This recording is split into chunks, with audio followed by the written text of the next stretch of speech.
Hi friends, welcome to our channel Kuttima novels. இப்போ வந்து நம்ம சீடெட் ப்ரிப்பரேஷன் பண்ண போகிறோம். சீடெட் ப்ரிப்பரேஷனில் மேக்ஸ் பெடகாஜி வந்து பார்க்க போகிறோம். ஓகேவா? ஸோ மேக்ஸ் பெடகாஜி நம்ம சீடெட்டில் வந்து எப்பயும் போல் டெட் மாதிரி சைக்காலஜி உண்டு, மேக்ஸு, சயின்ஸு, லாங்குவேஜ் 1, லாங்குவேஜ் 2 உண்டு. பட் இதில் வந்து எப்படி இருக்குன்னா, மேக்ஸ் அப்படின்னா அதில் 10 மார்க்ஸ் வந்து சைக்காலஜி இருக்கும், 20 மார்க்ஸ் வந்து மேக்ஸ் இருக்கும். அதே மாதிரி சயின்ஸ்லையும் 10 மார்க்ஸ் பெடகாஜி இருக்கும், 20 மார்க்ஸ் வந்து நமக்கு சயின்ஸ் இருக்கும்.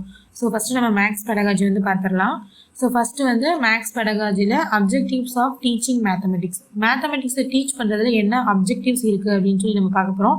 அதுக்கு முன்னாடி வந்து நேச்சர் ஆஃப் மேத்தமெட்டிக்ஸ் பார்த்துருவோம்.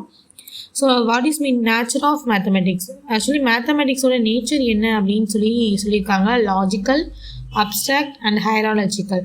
லாஜிக்கல் அதாவது ஒரு விஷயத்துக்கு கண்டிப்பாக வந்து லாஜிக் இருக்கும், கண்டிப்பாக ஒரு ஆன்சர் இருக்கும், அது லாஜிக்கலாக தான் இருக்கும் மேத்தமெட்டிக்ஸு. அப்ஸ்ட்ராக்ட் அப்படின்னா கரெக்டான சொல்யூஷன் இருக்கும், கண்டிப்பாக வந்து ஒரு மேக்ஸ் அப்படின்னா அதுக்கு ஒரு கரெக்டான சொல்யூஷன் இருக்கும். ஹைரார்ச்சிக்கல்னால் லோவர் லெவல்லேருந்து ஹையர் லெவல் வரைக்கும் போகும். நம்ம ஃபஸ்ட்டு வந்து அடிஷன், சப்ராக்ஷன் கற்றுக்கிட்டு தான் வந்து பின்னாடி வந்து நம்ம இன்ட்ராக்ஷன், டிஃப்ராக்ஷன்லாம் பார்க்க முடியும். அதனால நம்ம இது வந்து லோயர் லெவல்லேருந்து ஹையர் லெவல் வரைக்கும் தான் போகும். அது வந்து ஹைரார்ச்சிக்கல். ஸோ இது வந்து டால் ஷேப் அப்படின்னு சொல்கிறாங்க. டால் ஷேப் அப்படின்னா old topics are important for learning and new topics. ஒரு புது டாபிக், ஒரு இன்டகிரேஷனோ டிஃப்ரென்ஷியேஷனோ நம்ம படிக்கணும்னா அதுக்கு முதல்ல நமக்கு அடிஷன், சப்ராக்ஷன் எல்லாமே நமக்கு வந்து நல்லா தெரிஞ்சிருக்கணும். மல்டிப்ளிகேஷன், டிவிஷன் எல்லாமே நல்லா தெரிஞ்சிருந்தால் தான் நம்ம வந்து இன்டகிரேஷனோ ட்ரிக்னாமெட்ரியோ நல்லா பார்க்கலாம். ஸோ அதை தான் வந்து மேக்ஸ் வந்து என்ன சொல்கிறாங்கன்னா ஒரு டால் ஷேப் மாதிரி இருக்கும். Old topics are more important for learning new topics. Okay, இப்போ நம்ம அப்ஜெக்டிவ்ஸ் ஆஃப் லேர்னிங் மேத்தமெட்டிக்ஸ் போயிடலாம்.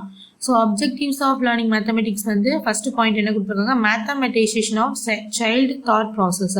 ஒரு சைல்டுக்கு, ஒரு குழந்தைக்கு மேக்ஸ் வந்து நம்ம எதுக்கு சொல்லிக் கொடுக்குறோம்? ஒரு சின்ன கடைக்கு போனாலே நமக்கு வந்து என்ன, ஒரு காய்கறி என்ன விலை அப்படின்னு சொல்லி அந்த குழந்தைக்கு தெரியணும் இல்லையா? அந்த குழந்தையோட தாட் ப்ராசஸே வந்து ஒரு மேத்தமெட்டைசேஷனாக இருக்கணும் அப்படிங்கிறது தான் வந்து இதோட objective, first objective.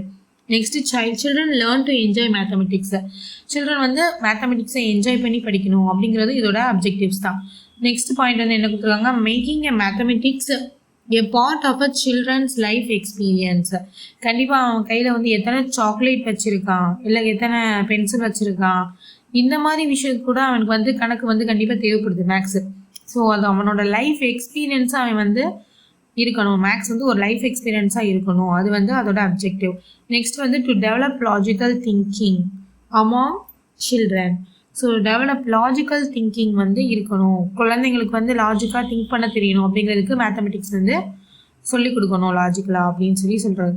Next fifth point வந்து children understand the basic structure of mathematics, that is arithmetic, algebra, geometry and trigonometry. So கடைசி பாயிண்ட் என்ன கொடுத்துருக்காங்க, understand the basic structure of mathematics. Basic வந்து அவங்க வந்து கற்றுக்கணும். என்ன பேசிக்? அரித்மெட்டிக்கா, அல்ஜிப்ரா, ஜியாமெட்ரி, ட்ரிக்னாமெட்ரி எல்லாத்தையுமே வந்து அவங்க வந்து பேசிக்காகவே எல்லாமே கற்றுக்கணும் அப்படிங்கிறது தான் வந்து objectives of teaching mathematics. So next topic பார்த்துடலாம். நெக்ஸ்ட் டாபிக் வந்து according to George Polya there are 2 aims of teaching mathematics. இது வந்து என்ன டாபிக் அப்படின்னா எய்ம்ஸ் ஆஃப் மேத்தமெட்டிக்ஸில் வருது.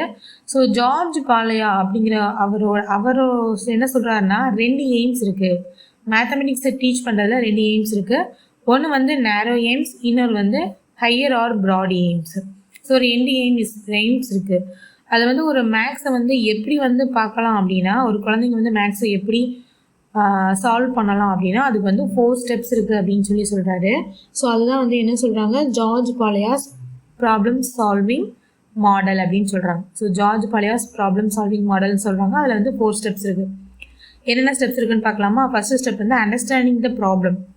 ஒரு ப்ராப்ளம் இருக்குது அப்படின்னா, ஒரு ப்ராப்ளம்னா ஒரு மேக்ஸ் சம் இருக்குது அப்படின்னா முதல்ல வந்து அதை அண்டர்ஸ்டாண்ட் பண்ணிக்கணும். குழந்தைங்க வந்து அந்த ப்ராப்ளம் வந்து அண்டர்ஸ்டாண்ட் பண்ணிக்கணும், அதை புரிஞ்சுக்கிட்டு அந்த ப்ராப்ளமை எப்படி சால்வ் பண்ணுறது அப்படின்னு சொல்லி ஒரு பிளான் பண்ணணும். பிளான் பண்ணதுக்கு அப்புறம் தான் கேரி அவுட் தி பிளான். அந்த பிளானை வந்து கேரி அவுட் பண்ணணும், எக்ஸிக்யூட் பண்ணணும். அந்த பிளானை கொண்டு போனதுக்கப்புறம் look back at the solution. So அந்த சொல்யூஷன் வந்து நமக்கு கிடைக்கும். சொல்யூஷன் வந்து கிடைச்சதுக்கப்புறம் அந்த சொல்யூஷன் கரெக்டாக அப்படிங்கிறதையும் நம்ம வந்து பார்க்கணும். ஸோ இதுதான் அவர் சொல்கிற problem solving model.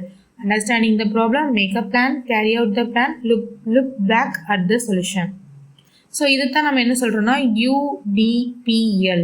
Understanding the problem, devise the problem, அப்புறம் பிளானை எக்ஸிக்யூட் பண்ணணும். இது வந்து look back at the solution. Okay. So இதில் வந்து நேரோ எய்ம்ஸ் அப்படின்னா நேரோ எய்ம்ஸ் வந்து பேசிக் கால்குலேஷன்ஸே கண்டிப்பாக தெரிஞ்சுக்கணும் அப்படிங்கிறது தான் வந்து நேரோ எய்ம்ஸ். ஹையர் ப்ராட் எய்ம்ஸ் அப்படிங்கிறது திங்கிங் மேத்தமெட்டிக்ஸ். அது மேத்தமெட்டிக்ஸை வந்து நம்ம திங்க் பண்ணுறது, நம்ம திங்கிங்லேயே வந்து நம்ம மணி கால்குலேட் பண்ணுறோம் இல்லையா, ஸோ அந்த நார்மல் திங்கிங் ஆயிடணும் அப்படிங்கிறது தான் வந்து ஹையர் ஆர் ப்ராட் எய்ம்ஸ். நேரோ எய்ம்ஸ் வந்து சும்மா பேசிக் கால்குலேஷன்ஸ் வந்து கண்டிப்பாக தெரிஞ்சுக்கணும் அப்படிங்கிறது தான் வந்து நேரோ எய்ம்ஸ். ஸோ இதில் யூடிபிஎலுக்கு வந்து நமக்கு வந்து இது கொடுத்துருக்காங்க. யூடிபிஎல்னா understanding the problem, devise a plan, implement or carry out a plan and look back or verify, judge a solution. ஒரு சொல்யூஷனை வந்து வெரிஃபை பண்ணுறோம். இப்போ வந்து நேரோ எய்ம்ஸையும் ப்ராட் எய்ம்ஸையும் நம்ம வந்து கொஞ்சம் ப்ரீஃபாக பார்க்க போகிறோம். ஸோ நேரோ எய்ம்ஸ்னால் என்ன? நேரோ எய்ம்ஸில் first point, these aims emphasise on turning out employable adults who can contribute to social and economic development. So நேரோ எய்ம்ஸ், ஒரு மேக்ஸ் கற்றுக்கிற ஒரு அடல்ட் வந்து சோஷியல் எக்கனாமிக் டெவலப்மெண்ட்டுக்கு வந்து கண்டிப்பாக வந்து கான்ட்ரிபியூட் பண்ணணும். அதுதான் வந்து அவங்களோட நேரோ எய்ம்ஸ். அதாவது ஒரு சோஷியல் எக்கனாமிக் டெவலப்மெண்ட் இருக்கணும்.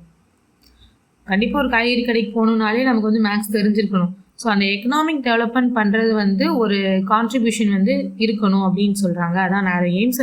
செகண்ட் பாயிண்ட் வந்து this is related to numerical operations, measurement, fractions, percentage etcetera. So numerical operations வந்து கண்டிப்பாக தெரிஞ்சிருக்கணும். நியூமெரிக்கல் ஆப்ரேஷன் இப்போ எவ்வளோ ஹைட் இருக்காங்க, இத்தனை ஹைட் இருக்காங்க, 154 இருக்காங்க, இவ்வளோ வெயிட் இருக்காங்க, 80 கிலோ இருக்காங்க, 60 கிலோ இருக்காங்க, அப்புறம் ஃப்ராக்ஷன்ஸ் வந்து இத்தனை பர்சன்டேஜ் வந்து அவங்களுக்கு லாஸ் ஏற்பட்டிருக்கு, அந்த மாதிரி எல்லாம் தெரிஞ்சுக்கிறதுக்கு நியூமெரிக்கல் ஆப்ரேஷன்ஸ் வந்து கண்டிப்பாக வந்து தெரிஞ்சிருக்கணும். தேர்ட் பாயிண்ட் வந்து thus the limited aim of mathematics is to develop useful abilities in day-to-day life. அதாவது லிமிட்டட் எய்ம்னா நேரோ எய்ம். ஸோ ஒரு நேரோ எய்ம் அப்படின்னா ஒரு மேத்தமெட்டிக்ஸை கற்றுக்கிறதுனால அவங்க டே டு டே லைஃப்பில் வந்து அவங்க கண்டிப்பாக அதை நல்லபடியாக யூஸ் பண்ணணும். அதுதான் வந்து அதோட நேரோ எய்ம்ஸ். இப்போ நெக்ஸ்ட் நம்ம பார்க்க போகிறது ப்ராட் எய்ம்ஸ் பார்க்க போகிறோம். ஸோ ப்ராட் எய்ம்ஸ் அப்படிங்கிறது திங்க் மேத்தமெட்டிக்கலாகவே திங்க் பண்ணணும். ஸோ அந்த ஷேர் மார்க்கெட்லாம் பண்ணுவாங்க இல்லையா, ஸோ அவங்களாம் வந்து அவங்க திங்கிங்கே வந்து மேத்தமெட்டிக்கலாக இருக்கும். தென் ஹேவிங் லாஜிக்கலாக டிஸ்கஸ் பண்ணணும். Find logical conclusions to beliefs. So logical conclusions வந்து ஒரு பிலீவ்ஸ், ஒரு மூட நம்பிக்கையாக இருந்தாலும் அதில் வந்து லாஜிக்கல் கன்க்ளூஷன் வந்து கொடுக்கணும். அண்டர்ஸ்டாண்ட் அப்ஸ்ட்ராக்ட்னஸ், கரெக்டான சொல்யூஷன், அதான் வந்து அப்ஸ்ட்ராக்ட்னஸ் வந்து அண்டர்ஸ்டாண்ட் பண்ணிக்கணும். Find solution to a problem, ஒரு ப்ராப்ளம் இருந்தால் அதில் வந்து சொல்யூஷன் வந்து கண்டுபிடிக்கணும். ஸோ இதெல்லாம் வந்து broad aims. Okay. So next வந்து நம்ம பார்க்க போகிறோம்னா according to the NCF 2005 at primary level.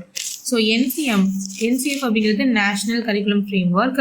So அவங்க வந்து பிரைமரி லெவலில் இருக்கிற ஸ்டூடெண்ட்ஸ்க்கு நம்ம மேக்ஸ் வந்து எப்படி சொல்லிக் கொடுக்கணும் அப்படின்னு சொல்லியிருக்காங்க. எப்படி வந்து சொல்லிக் கொடுக்கணும்னா, ensuring numeracy in all children is an important aspect of universalisation of elementary education. So டோட்டலாக இருக்கிற எலிமெண்ட்ரி எஜுகேஷன்லேயே சில்ட்ரனுக்கு நியூமரிசி வந்து நல்லா தெரியணும். நியூமரிசி வந்து நம்பர்ஸ் வந்து நல்லா தெரியணும். ஸோ அடிஷன், சப்ட்ராக்ஷன் இந்த மாதிரி இருக்கிற நியூமரிசிலாம் வந்து நல்லா தெரியணும் அப்படின்னு சொல்கிறாங்க. At this level progression should be from concrete to abstract. Concrete to அப்ஸ்ட்ராக்ட்னா அந்த lower level to higher level. சின்ன சின்ன விஷயங்கள்லேருந்து அவங்களுக்கு பெரிய விஷயங்களை வந்து சொல்லிக் கொடுக்கணும். Then encourage non number areas life shapes, spatial understanding, patterns, measurement and data handling, geometry, இதெல்லாம் வந்து அவங்களுக்கு வந்து கண்டிப்பாக தெரிஞ்சிருக்கணும். என்கரேஜ் நான் நம்பர் ஏரியாஸாக இருந்தாலும் ஷேப்ஸை பற்றியும் அவங்க படிச்சுக்கணும். ஸ்பேஷியல் அண்டர்ஸ்டாண்டிங், அதாவது ஒரு பிளாட் போடுறாங்கன்னா இவ்வளோ ஸ்பேஸ் இருக்குது, பேட்டர்ன், மெஷர்மெண்ட்டு, இது எல்லாமே வந்து அவங்க வந்து கண்டிப்பாக தெரிஞ்சுக்கணும் அப்படிங்கிறது தான் வந்து என்ன சொல்கிறாங்க, NCFலேருந்து சொல்கிறாங்க. ஓகேவா. ஸோ இப்போ நம்ம நெக்ஸ்ட் பார்க்க போகிறது கான்செப்ட் மேப்பிங்கிற ஒரு டாபிக் வந்து பார்க்க போகிறோம். கான்செப்ட் மேப்பிங்னா ஒரு மேப் போடுறது, மைண்ட் மேப் போடுறோம் இல்லையா, அந்த மாதிரி ஒரு மேப் தான் போடுறோம். ஸோ அப்படி மேப் போடுறது என்ன அப்படின்னா, அந்த மேப் வச்சு வந்து எப்படி நம்ம வந்து படிக்கலாம், ஒரு கான்செப்ட் மேப்பிங் வந்து எப்படி இருக்கும் அப்படின்னு சொல்லி பார்க்குறாங்க. ஸோ இது வந்து ஒரு 5 பாயிண்ட்ஸ் இருக்குது. இதுக்கு எக்ஸாம்பிள் இருக்குது. எக்ஸாம்பிள் பார்த்தீங்கன்னா உங்களுக்கு கண்டிப்பாக புரியும். முதல்ல ஃபஸ்ட்டு பாயிண்ட் பார்க்கலாம். It is a schematic drawing which shows relationship between concept. So அது ஒரு ட்ராயிங், 2 கான்செப்ட் இருக்குன்னா அது 2 கான்செப்ட்டுக்கு நடுவில் இருக்கிற ரிலேஷன்ஷிப்பை சொல்கிறது தான் அந்த கான்செப்ட் மேப்பிங். ஒரு ட்ராயிங் தான் வரைகிறோம், மைண்ட் மேப் ஞாபகம் வச்சுக்கோங்க, ஒரு ட்ராயிங் வரைகிறோம். ஸோ அதில் 2 கான்செப்ட் இருக்குன்னா அதுக்குரிய ரிலேஷன்ஷிப்பை சொல்கிறது தான் concept mapping. It is hierarchical structure. Hierarchical ஸ்ட்ரக்சர்னா லோவர் லெவல்லேருந்து ஹையர் லெவல் வரைக்கும் போகும். It can be built either by the teacher or with learner. டீச்சரும் அதை வந்து வரையலாம், லேர்னரும் அதை வந்து படிச்சுட்டு வரையலாம். It connects a new concept with the previous knowledge. ஒரு நியூ கான்செப்டை நம்ம தெரிஞ்சுக்கும் போது ப்ரீவியஸ் நாலேஜை வச்சு நம்ம வந்து கான்செப்ட் மேப்பிங் வந்து போடணும். It is a method which makes learning successful. So learning ஈஸியாக லேர்ன் பண்ணிக்கிறதுக்கு இது வந்து ஒரு ஈஸியான நல்ல மெத்தட் அப்படின்னு சொல்கிறாங்க. ஸோ கான்செப்ட் மேப்பிங்க்கு ஒரு சின்ன எக்ஸாம்பிள் பார்க்கலாம். ஸோ எக்ஸாம்பிள் பார்த்தோம் அப்படின்னா என்ன இருக்குன்னு பாருங்கள். ஒரு ட்ரையாங்கிள் அப்படி தானே கொடுத்துருக்காங்க. ஒரு ட்ரையாங்கிளை பற்றி நம்ம படிக்கிறோம் அப்படின்னா அதுக்கு வந்து ஃபஸ்ட்டு டெஃபினிஷன் படிப்போம். ட்ரையாங்கிள் இதான் வந்து கான்செப்ட் மேப்பிங் எக்ஸாம்பிள். ட்ரையாங்கிள் படிக்கிறோம். ட்ரையாங்கிள் பற்றி ஒரு டெஃபினிஷன் படிக்கிறோம். A closed flat shape with 3 straight lines, sides and 3 angles. So இதுதான் வந்து நார்மல் டெஃபினிஷன். இப்போ ட்ரையாங்கிள் அப்படின்னு நம்ம சொன்னோடனே நமக்கு என்ன தோணும் அப்படின்னா a shape with 3 sides, ஒரு 3 பக்கம்ல ஒரு ஷேப்பு அப்படின்னு நமக்கு தோணும். அப்படி தானே? இது வந்து in our own words. So இது வந்து நமக்கு தோன்ற விஷயம். இது வந்து நார்மல் டெஃபினிஷன். ரெண்டையுமே வந்து கான்செப்ட் மேப்பிங்கில் போட்டிருக்காங்க. அதேமாதிரி ட்ரையாங்கிளுக்கு ஒரு எக்ஸாம்பிள் கொடுத்துருக்காங்க, இன்னொரு எக்ஸாம்பிள் கொடுத்துருக்காங்க. ஓகே, ஸோ 2 எக்ஸாம்பிள் கொடுத்துருக்காங்க, ஒரு நான் எக்ஸாம்பிள் கொடுத்துருக்காங்க. நான் எக்ஸாம்பிள் வந்து ஒரு சர்க்கிள். ஸோ சர்க்கிள் ஒரு எக்ஸாம்பிள் தெரியணும் அப்படின்னாலே வந்து ஒரு நான் எக்ஸாம்பிள் கண்டிப்பாக தெரியணும். சர்க்கிள், ஸ்கொயர் இதெல்லாம் ட்ரையாங்கிள் இல்லைன்னு தெரிஞ்சால் தான் ட்ரையாங்கிள்னால் என்னன்னு நமக்கு தெரியும். ஸோ நான் எக்ஸாம்பிளும் வந்து நமக்கு கொடுத்துருக்காங்க. ஸோ நான் எக்ஸாம்பிள் மஸ்ட் பி நோ, நான் எக்ஸாம்பிளும் நமக்கு வந்து தெரிஞ்சிருக்கணும். ஸோ இதுதான் கான்செப்ட் மேப்பிங் மெத்தடு. இந்த மெத்தடிங் வச்சு நம்ம ஈஸியாக மேக்ஸ் வந்து படிக்கலாம் அப்படின்னு வந்து சொல்கிறாங்க. ஓகே, ஸோ நெக்ஸ்ட் வந்து statements about concept mapping. Concept mappings represent a collection of interconnected concepts and links connecting them. Interconnected concept and links connected them. 2-3 concept இருக்குன்னா அதை வந்து லிங்க் பண்ணுறது தான் concept mapping. Concept maps are hierarchical in nature, அதே தான் சொல்லியிருக்காங்க. Concept map help in linking prior knowledge to new institution. ஒரு முன்னாடி இருக்கிற ஒரு நாலேஜ் வச்சு ஒரு புதுசாக கற்றுக்கிறதுக்கு யூஸ் பண்ணுறாங்க. ஓகேவா? ஸோ நெக்ஸ்ட் நம்ம என்ன பார்க்க போகிறோம் அப்படின்னா van Hiele's theory of geometric thought. Van Hiele's theory of geometric thought இது வந்து ஒரு முக்கியமான டாப்பிக்கு மேக்ஸ் பெடகாஜியில். இது வந்து ஒரு முக்கியமான டாப்பிக்கு. ஸோ நல்லா படிச்சுக்கோங்க, நோட் பண்ணி வச்சுக்கோங்க. Okay, so van Hiele's theory of geometric thought. So இதில் வந்து என்ன இருக்குது அப்படின்னா வந்து 4 லெவல் இருக்குது. 4 லெவல்னால் அதில் 0 லெவல், மொத்தம் 5 லெவலு 0 லெவல்லேருந்து ஸ்டார்ட் பண்ணுறாங்க. மேக்ஸ் வந்து 0லேருந்து தான் ஸ்டார்ட் ஆகும். ஓகேவா? ஸோ அதனால இது வந்து 0 லெவல் ஞாபகம் வச்சுக்கோங்க. வேன் ஹைஸ்லிங்கிற ஃபஸ்ட்டு ஆரம்பிக்கிற லெவல் வந்து விஷுவலைசேஷன். வேனு விஷுவல், விவி ஞாபகம் வச்சுக்கோங்க. அது வந்து 0 லெவல். 0 லெவல் வந்து விஷுவலைசேஷன். ஃபஸ்ட் ஒன் வந்து அனலைசிஸ், செகண்ட் ஒன் வந்து இன்ஃபார்மல் டிடெக்ஷன், தேர்ட் லெவல் வந்து டிடெக்ஷன், ஃபோர்த் வந்து ரிகர். ஓகேவா? ஸோ இதில் வந்து விஷுவலைசேஷன் அப்படின்னா என்ன அப்படின்னா ஒரு குழந்தைங்க ஒரு விஷயத்த பார்த்து கற்றுக்குறோங்க. பார்க்க தான் செய்யுங்க. மேக்ஸ் அப்படின்னோடனே அதுங்களுக்கு வந்து உடனே புரிஞ்சிடாது. அப்படி தானே? ஒரு சின்ன பிள்ளைங்க வந்து முதல்ல என்ன செய்யுங்கன்னா ஒரு சர்க்கிள் அப்படின்னா அந்த ஷேப்பை வந்து பார்க்குங்க. இது சர்க்கிள், இது வந்து சர்க்கிள் இல்லைன்னு அதுங்களுக்கு தெரியும். ஆனால் சர்க்கிளால் என்ன அப்படிங்கிறது நமக்கு தெரியாது. அதோட ப்ராப்பர்ட்டிஸ் என்ன அப்படின்னு சொல்லி அந்த குழந்தைங்களுக்கு தெரியாது. ஸோ அனலைசிஸ் அப்படின்னா அது வந்து கிளாஸில் வந்து சொல்லிக் கொடுக்குறது. முதல்ல வந்து அந்த குழந்தைங்க இந்த வேர்ல்டில் வந்து சில ஷேப்ஸ் வந்து ஷேப்ஸ் வச்சு அவங்க எக்ஸாம்பிள் கொடுத்துருக்காங்க. ஓகேவா? ஸோ ஷேப்ஸ் வச்சு எக்ஸாம்பிள் கொடுத்துருக்காங்க. அந்த குழந்தைங்க வந்து உலகத்தில் இருக்கிற அந்த ஷேப்ஸ் வந்து பார்ப்பாங்க.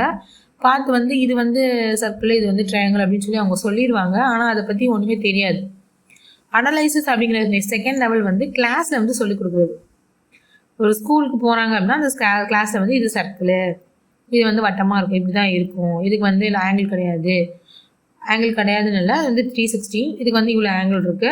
ஸோ ட்ரையாங்கிள் வந்து 3 ஆங்கிள் இருக்குது, ஸ்கொயர் வந்து 4 ஆங்கிள் இருக்குது அப்படின்னு சொல்லி அவங்க வந்து அனலைஸ் பண்ணி சொல்லிக் கொடுப்பாங்க. இன்ஃபார்மல் டிடெக்ஷன் அப்படின்னா அது வந்து properties relations among properties. So அந்த ப்ராப்பர்ட்டிஸ் இதில் என்ன ரிலேஷன், ஸ்கொயருக்கும் ரெக்டாங்கிளுக்கும் என்ன ரிலேஷன் அப்படிலாம் கற்றுக்கிறது தான் இன்ஃபார்மல் டிடெக்ஷன். அண்ட் டிடெக்ஷன் அப்புறம் வந்து நெக்ஸ்ட் வந்து ரிகர். டிடெக்ஷன் வந்து அதை யூஸ் பண்ணி நம்ம வந்து தியரம் சால்வ் பண்ணுறது. ரிகர் வந்து தியரம்ஸை வந்து என்ன செய்கிறது அப்படின்னா நெக்ஸ்ட் லெவலுக்கு நம்ம வந்து கொண்டு போகிறது. இதுதான் வந்து van Hiele's theory of geometric thought. So இது வந்து ஒரு பிக்சர் வச்சு ரெப்ரசென்ட் பண்ணியிருக்காங்க. பிக்சர் எப்படி இருக்குன்னு பாருங்கள். ஸோ பிக்சர் வந்து கீழே வந்து விஷுவலைசேஷன் இருக்கா, அதை வந்து ஷேப்ஸ் வந்து பார்க்குறாங்க. Classes of shape. அனலைசிஸில் வந்து ஷேப்ஸ் பற்றி கிளாஸ் எடுக்கிறாங்க. இன்ஃபார்மல் டிடெக்ஷனில் ப்ராப்பர்ட்டிஸ் ஆஃப் ஷேப்ஸ் பற்றி தெரியும். அண்ட் டிடெக்ஷனில் ப்ராப்பர்ட்டிஸ்க்கு நடுவில் இருக்கிற ரிலேஷன்ஸ் தெரியும். ரிகர் அப்படின்னா deductive system of properties and analysis of deductive system. So அதை வந்து அனலைஸ் பண்ணுறது தான் வந்து என்னது ரிகர் அப்படின்னு சொல்கிறாங்க. ஓகேவா? ஸோ இந்த ஒரு பிக்சர் வச்சு அவங்க வந்து டிஸ்கிரைப் பண்ணிடுறாங்க. ஸோ நெக்ஸ்ட்டு வந்து அந்த லைனுக்கு ஒவ்வொன்றுக்கும் மீனிங் கொடுத்துருக்காங்க. அதே தான் கொடுத்துருக்காங்க, ஒன்றும் புதுசுலாம் கிடையாது. ஸோ லெவல் 0னா விஷுவலைசேஷன், இது வந்து சர்க்கிள், ட்ரையாங்கிள், ஸ்கொயர் அப்படின்னு தெரிஞ்சுக்கிறோம். அப்படி தானே? Describe shapes on the basis of their appearance, அதை வந்து பார்த்து தெரிஞ்சுக்கிறது. பார்த்து வந்து அந்த ஒரு 2 வயசு 3 வயசு குழந்தைக்கு இது சர்க்கிள் அப்படின்னா அந்த சர்க்கிள்னு அது சொல்லும். ஸோ வந்து ஜஸ்ட் பார்க்கறதுனால அது வந்து தெரிஞ்சுக்கிறது வந்து visualisation. Next analysis. Describes shapes on the basis of their properties. ப்ராப்பர்ட்டிஸை பொறுத்து அதை சொல்கிறது. அப்ஸ்ட்ராக்ஷன் அப்படிங்கிறது recognise the importance of properties and relationships among them which assist student in logically orderly the properties of shape. அதாவது relationship among the properties. இதுக்கும் உள்ள relationship என்ன, அதாவது சர்க்கிளுக்கும் ட்ரையாங்கிளுக்கும் உள்ள ரிலேஷன்ஷிப் என்ன, ஸ்கொயருக்கும் ரெக்டாங்கிளுக்கும் உள்ள ரிலேஷன்ஷிப் என்ன, ஹெக்ஸகனுக்கு உள்ள ரிலேஷன்ஷிப் என்ன, இந்த மாதிரி இருக்கிற ப்ராப்பர்ட்டிஸோட ரிலேஷன்ஷிப்பை பற்றி தெரிஞ்சுக்கிட்டு அதை லாஜிக்கலாக யூஸ் பண்ணுறது தான் அப்ஸ்ட்ராக்ஷன். டிடெக்ஷன் அப்படிங்கிறது attains logical reasoning ability and proves theorems deductively. So logical reasoning ability வந்து வச்சு தியரம்ஸை ப்ரூவ் பண்ணுறது தான் என்னது டிடெக்ஷன். அண்ட் ரிகர் அப்படிங்கிறது establishes and analyses theorems in different postulation systems. Establish பண்ணுறது, நம்ம வந்து தியரம்ஸ் வந்து ப்ரூவ் பண்ணிட்டோம், அதை வச்சு இன்னும் பெரிய பெரிய லெவலில் வந்து கொண்டு போகிறது. இப்போ ராக்கெட் விடணும் அப்படின்னா அதுக்கு பின்னாடி நிறைய மேத்தமெட்டிக் கால்குலேஷன்ஸ் வந்து உண்டு. ஸோ அதே மாதிரி இன்னும் நிறையா விஷயங்கள் இருக்குது. ஸோ எல்லாத்துக்குமே பின்னாடி வந்து ஒரு ஷேர் மார்க்கெட்டாக இருக்கட்டும், ஒரு ராக்கெட் விடுறதா இருக்கட்டும், இல்லை ஒரு டிஃபென்ஸ் சிஸ்டமாக இருக்கட்டும், ஒரு ஆர்மி சிஸ்டமாக இருக்கட்டும், எல்லாமே ஒரு பைலட்டாக இருக்கட்டும், எல்லாத்துக்குமே வந்து பின்னாடி மேத்தமெட்டிக்கல் கால்குலேஷன்ஸ் வந்து கண்டிப்பாக உண்டு. ஸோ அதை வந்து ரொம்ப பெரிய லெவலுக்கு கொண்டு போகிறது தான் என்ன சொல்கிறாங்க, எஸ்டாப்ளிஷ் பண்ணுறது தான் வந்து ரிகர் அப்படின்னு வந்து சொல்கிறாங்க. ஸோ இது வந்து என்னது அப்படின்னா van Hiele's theory of geometric thought. So இதோட வந்து நம்ம மேக்ஸ் பெடகாஜி ஃபஸ்ட் கிளாஸ் வந்து முடிக்கிறோம். கிளாஸ் 2 வந்து நெக்ஸ்ட் வீடியோவில் பார்க்கலாம். Thank you friends. Keep supporting. Like பண்ணுங்கள், ஷேர் பண்ணுங்கள், சப்போர்ட் பண்ணுங்கள், சப்ஸ்கிரைப் பண்ணுங்கள். தேங்க்யூ.